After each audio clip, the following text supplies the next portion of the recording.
All right, this morning we're going to sharpen a Leatherman wave. It's got factory edge on it, and you can see it's a little rough, and we're going to make it look a little bit better, and we're going to use the OA MK75.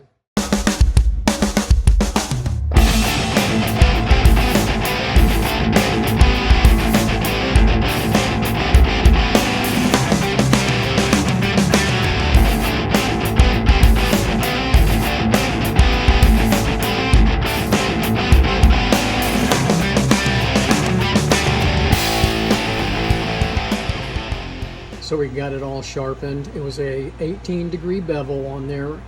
I didn't change the bevel at all.